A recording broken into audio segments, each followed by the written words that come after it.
હું તમને એક પ્રશ્ન પૂછું કે આપણા હિન્દુ ધર્મની સ્થાપના કોણે કરી? સનાતન ધર્મ કોણે સ્થાપ્યો? બતાવો કોઈ. ચાલો, તમને કોઈ ઉત્તર નહીં મળે, ક્યાંય છેડો નહીં મળે. કૃષ્ણ પહેલા રામ હતા, ગૌતમ અત્રી. તમે પરંપરાઓ જો, સંભવામી યુગે યુગે દરેક કલ્પમાં ભગવાનના અવતાર થયા છે. સૃષ્ટિને ઉત્પન્ન કરતા પહેલા આ વૈદિક વિજ્ઞાન ભગવાને બ્રહ્માજીના હૃદયમાં સ્થાપિત કર્યું છે. જ્યારે મનુષ્યનો જન્મ નહીં થયો હતો એ પહેલાથી આ ધર્મ આપણને મળ્યો છે. એટલા માટે સનાતન ધર્મ કહેવાય છે. અને વેદ એ જ વિશ્વના વિજ્ઞાનનું મૂળ છે. આખા વિશ્વને યદિ કોઈ વિજ્ઞાન આપ્યો હોય તો આપણો હિન્દુ ધર્મ છે, આપણો ભારત દેશ છે. એનું ગૌરવ હોવું જોઈએ આપણને. એટલા માટે દરેક વસ્તુઓ પહેલા શક્ય હતી. સંક્ષિપ્તમાં આપણે ચરિત્રનું શ્રવણ કર્યું. આગળ ધ્રુવજીના ચરિત્રનું શ્રવણ કરી. આજે મુખ્ય મુદ્દાઓની ચર્ચા કરશું આપણે. મનુ મહારાજને 2 પુત્ર હતા, પ્રિયવ્રત અને ઉત્તાનપાદ. ઉત્તાનપાદને 2 રાણીઓ હતી, સુનીતિ અને સુરુચિ. સુનીતિ એટલે આત્માનો અવાજ અને સુરુચિ એટલે મનનો પુકાર. સુરુચિ પ્રિય હતી પણ સુનીતિ અપ્રિય હતી. જ્યાં ઉત્તાનપાદની કથા આપણા બધાની કથા છે. ઉત્તાનપાદ એટલે પગ ઉપર અને માથું નીચે. પ્રત્યેક જીવ જ્યારે માતાના ઉદરના ગર્ભમાં હોય ત્યારે પગ ઉપર અને માથું નીચે હોય છે. દરેકને 2 રાણીઓ હોય છે, સુનીતિ અને સુરુચિ. સારી રુચિમાં બધાને રસ હોય, આત્માનો અવાજ કોઈને ગમતો ના હોય. સુનીતિનો પુત્ર હતો ધ્રુવ. ધ્રુવ એટલે ભજનાનંદ. અને સુરુચિનો પુત્ર હતો ઉત્તમ. પુત એટલે પ્રભુ, તમ એટલે અંધકાર. પ્રભુ પ્રત્યે જીવનમાં અંધકાર.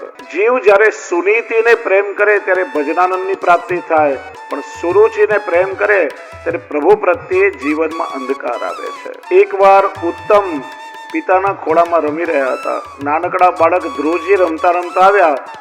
પિતાને કે પિતાજી મને તમારા ખોળામાં રમવું છે. ઉત્તાનપાદ ખોળામાં લેવા જાય ત્યાંમાં સુરુચિ આવી અને હાથ પકડીને ખેંચીને ધ્રુવજીને ઉતારી મૂક્યા. તારા પિતાના ખોળામાં બેસવાનો તારો અધિકાર નથી. તારે યદિ તારા પિતાના ખોળામાં રમવું છે તો વનમાં જા, તપ કર, ભગવાનને પ્રસન્ન કર, કોઈ વરદાન મેળવ, મારી કોખથી જન્મ લે તો તને પિતાના ખોળામાં બેસવાનો અધિકાર મળે. બાળક ધ્રુવ રડતા રડતા માં સુનીતિ પાસે આવ્યા. માં, હું શું પિતાને ગમતો નથી? પછી શું થયું? બધી વાત કરી. માએ બહુ સુંદર વાત કરી. જો નાના બાળકોને ઘરમાં ક્યારેક ઠપકો મળે ને, કોઈક સમજદાર માણસ એને સમજાવવા વાળું હોવું જોઈએ. બેટા તને આ કારણે ઠપકો મળ્યો છે, નહીં તો સમજફેર થઈ જાય ઘણી વાર. અને જો માં કેવા સંસ્કાર આપે, બેટા તારી માં સુરુચિએ તને બહુ સાચી વાત કહી છે. આ તો તારા લૌકિક પિતા છે ને લૌકિક પિતા કદાચ સંતાનોમાં ભેદભાવ કરે, પણ પ્રભુ તો પરમ પિતા છે, એ પોતાના ભક્તોમાં ક્યારેય ભેદભાવ નહીં કરે.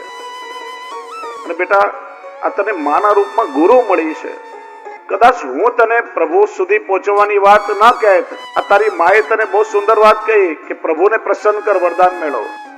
અને માએ બહુ સુંદર વાત કરી. જો બેટા, ક્યારે કોઈનું બોલેલું છે ને બહુ ખરાબ ના લગાડવું, મનથી ક્યારે કોઈનું ખરાબ ન વિચારવું, વાણીથી ક્યારે કોઈની નિંદા ન કરવી, અને કર્મથી કોઈનું કંઈ ખરાબ ન કરવું. કેમ કે આ છેવટે 3 ફળ આપણે પોતે ભોગવવા પડે છે. જો 6ઠ્ઠા સ્કંદમાં અજામિલ આખ્યાનમાં પ્રસંગ આવશે કે છેલ્લા સમયમાં 3 ભયંકર યમદૂતોને જોયા. પ્રત્યેક જીવને 3 યમદૂતો લેવા આવે છે. કેમ કે 3 પ્રકારે માણસ કર્મ કરે છે, મનથી, વાણીથી ને ક્રિયાથી.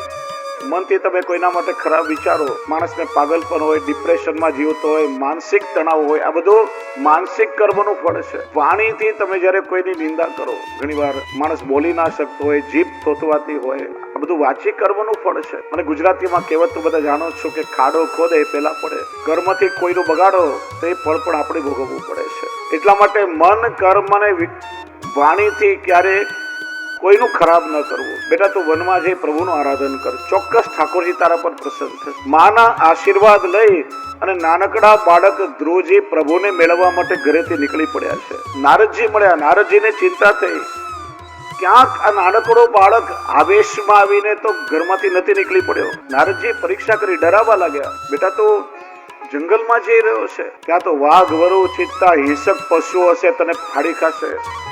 અંધારી ડરાવની રાત હશે, કઈ રીતે તું એકલો રહીશ? કહેવાય છે ને, કદમ અસ્થિર હોય જેના એને રસ્તો નથી જડતો, અને અડગ મનના માનવીને હિમાલય નથી નડતો. એ તો મનમાં નક્કી કરીને આવ્યા છે, હવે ભલે ગમે તે થઈ જાય, જે થવો એ થાય, બસ મારે તો પ્રભુને પામવા જ છે. આ નાનકડા બાળકની દ્રઢતાને ટેક જોઈ નારદજીએ દ્વાદશાક્ષર મંત્રનો ઉપદેશ આપ્યો અને કહ્યું કે બેટા તું વ્રજમાં જા, યમુનાજીના તટ પર મધુવન નામનું ઉત્તમ ક્ષેત્ર છે, જ્યાં ભગવાન શ્રી હરિનો સદાય વાસ છે. ત્યાં જઈને પ્રભુનું આરાધન કર, તને ચોક્કસ પ્રભુ મળશે. ભગવતી એ કે જે બીજાને પ્રભુના માર્ગે મોકલાવે. નારદજી જેવા ભગવતી મળ્યા છે, પ્રભુનો માર્ગ મળ્યો, મધુવનમાં આવ્યા, પ્રભુની આરાધના કરવા લાગ્યા. અને ઋષિ મુનિઓ તપસ્વીઓ હજારો વર્ષ તપ કરીને ભગવાન જલ્દી પ્રસન્ન ન થાય, એ ઠાકોરજી થોડા દિવસમાં જ પ્રસન્ન થઈ ગયા. એનું કારણ શ્રી મહાપ્રભુજી બતાવે છે. ધ્રુવજીએ યમુનાજીના તટ પર ઠાકોરજીનું આરાધન કર્યું છે. નિત્ય યમુનાજીનું પાન કરે, યમુનાજીનું સેવન કરે. આ યમુનાજીની કૃપા થઈ, યમુનાજીના સંગના કારણે ઠાકોરજી જલ્દી પ્રસન્ન થઈ ગયા. શ્રી યમુનાજીમાં સામર્થ્ય છે કે યમુનાજી કૃપા કરે તો જીવને તરત જ ઠાકોરજી સાથે મિલાપ કરાવી દે. અને બહુ સુંદર વાત બતાવી અહીંયા. મધોરવનમ નૃત્ય દિદક્ષયાગત.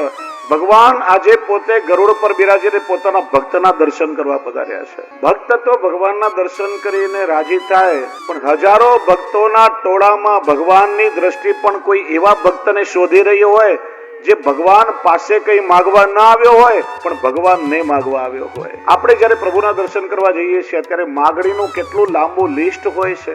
મને ગાડી જોઈએ, બંગલો જોઈએ, રૂપિયા જોઈએ, પદ જોઈએ, પ્રતિષ્ઠા જોઈએ, માન સન્માન જોઈએ, સંતાન જોઈએ, અને ખૂણામાં ક્યાંક મને ભગવાન પણ જોઈએ. મુझे भगवान भी चाहिए. देखिए भी में और ही में फर्क होता है.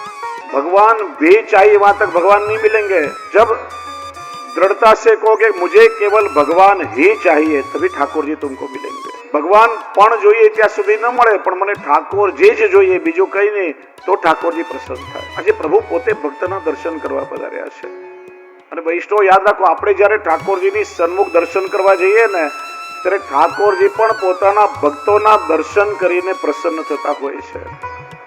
એટલા માટે જ આપણે જયારે ઠાકોરજીની સેવામાં હાથ પવિત્ર કરવા જોઈએ કે પ્રભુની સન્મુખ જઈએ તો સુંદર વસ્ત્રો પરિધાન કરી સ્વચ્છ સુઘડ થઈ હસતા મુખે ઠાકોરજીની સન્મુખ જવું જોઈએ.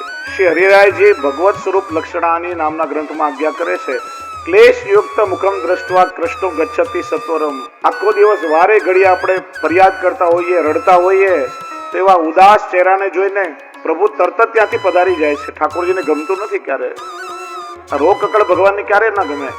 કૃષ્ણ બિરાજે ત્યાં ક્યારે ક્લેશ ન થાય, અને ક્લેશ હોય ત્યાં કૃષ્ણ રહે જ નહીં ક્યારે પણ. સ્વચ્છ સુગડ હસતા મુખે પ્રસન્ન ચિત્તથી પ્રભુની સામે જાઓ. આપણે લોકો કરીએ છીએ ઉલટું. ઠાકોરજીની સેવામાં જઈએ ત્યારે લગર વગર કપડાં પહેર્યા હોય, માથાના વાળના ઠેકાણા ના હોય, શરીરમાંથી આમ પરસેવો ટપકતો હોય, ગમે તેવા, ત્યાં કોણ આપણને જોવાનું છે? અને કોઈ લગ્નમાં કે રિસેપ્શનમાં કે પાર્ટીમાં કે ક્લબમાં જવાનું હોય ત્યારે મારે એમ કહેવાની જરૂર છે ખરા? 3-4 કલાક બ્યુટી પાર્લરમાં બગાડીએ, અપ ટુ ડેટ તૈયાર થઈએ, પરફ્યુમ છાંટીએ, આમ દેખાવડા બનીને જઈએ, કેમ કે ત્યાં દુનિયા આપણને જોશે. એ દુનિયા કદાચ આપણને જોશે તો આપણને શું આપી દેશે? એ સંસારના લોકોને રાજી રાખવા માટે આખી જિંદગી આપણે ઘસી નાખીએ છીએ. જેની પાછળ જીવન ઘસી નાખીએ અને કઈ સાર ન નીકળે, એનું નામ તો સંસાર છે. અને જે પ્રભુ પ્રસન્ન થઈ જાય ને ક્ષણ માત્રમાં પોતાના સ્વરૂપાનંદનું દાન આપી દે, એ ઠાકોરજીના સુખનો આપણે ક્યારેય વિચાર કરતા નથી. આજે ભગવાન પોતે ભક્તના દર્શન કરવા પધાર્યા.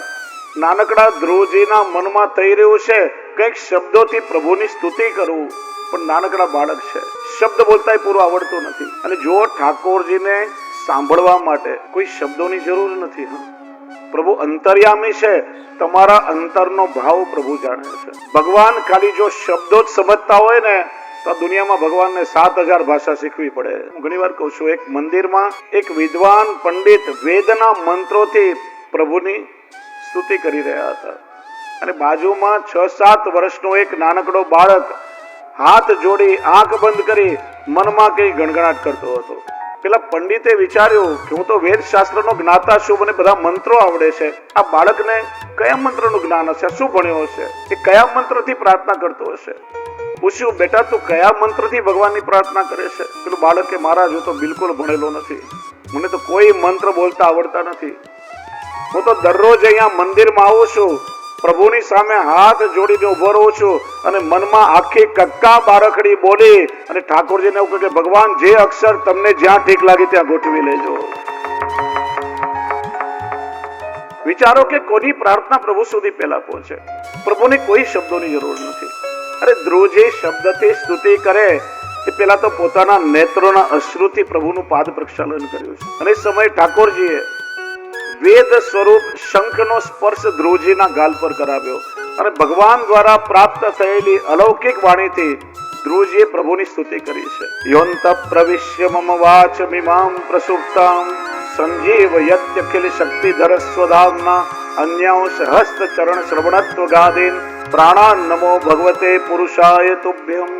સમગ્ર શક્તિઓને ધારણ કરનાર પરમાત્મા પોતાના સ્વતંત્ર તેજથી મારામાં પ્રવેશ કરી મારી વાણી, કર્ણ, ત્વચા, મારી ઇન્દ્રિયોને જાગૃત કરી રહ્યા છે. એવા હે પરમ પુરુષ, આપને હું વંદન કરું છું. આ મંત્ર બહુ સિદ્ધ મંત્ર છે. કોઈ વિદ્યાર્થીને યાદ શક્તિ ના રહેતી હોય, વારંવાર વિદ્યાર્થીઓ નાપાસ થતા હોય કે કોઈને આગળ એજ્યુકેશન લેવું હોય, ભણતર કરવું હોય, તો આ મંત્રના અનુષ્ઠાનથી ભગવત કૃપાથી એને દિવ્ય વાણી પ્રાપ્ત થાય છે. અને વૈષ્ણવ માટેનો એક મંત્ર બતાવું. બાળકો વારંવાર નપાસ થતા હોય, યાદ શક્તિ ના હોય, ઘણા લોકોને વારંવાર ડિપ્રેશન આવતું હોય, બહુ ક્રોધ આવતો હોય, તો સર્વોત્તમજીમાં શ્રી મહાપ્રભુજીનું નામ છે વાઘપતિ.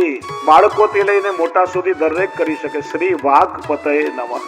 બોલો બધા, શ્રી વાઘપતયે નમઃ.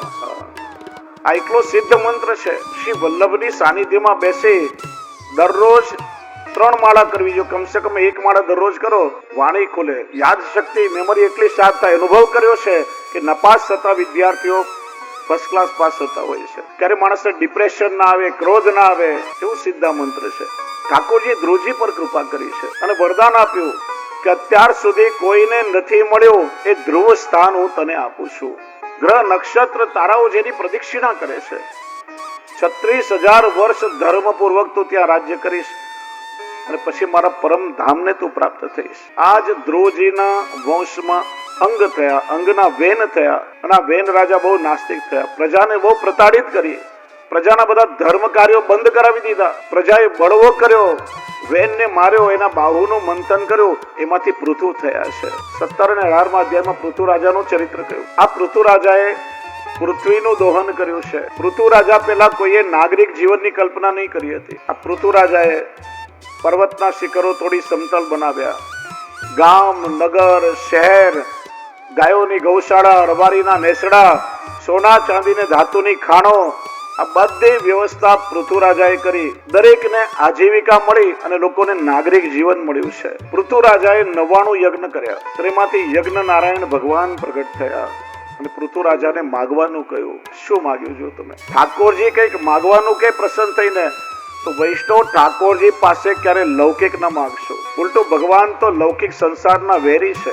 લૌકિકમાં ઠાકોરજી ક્યારેય જીવની સ્થિતિ નહીં થવા દે. પહેલી વાત તો એ કે પુષ્ટિ માર્ગમાં ઠાકોરજી પાસે કઈ માગવાનું નથી આવતું. એટલા માટે જ આપણે ત્યાં પુષ્ટિ માર્ગમાં ક્યારેય કોઈ પ્રાર્થનાઓ નથી ગવાતી.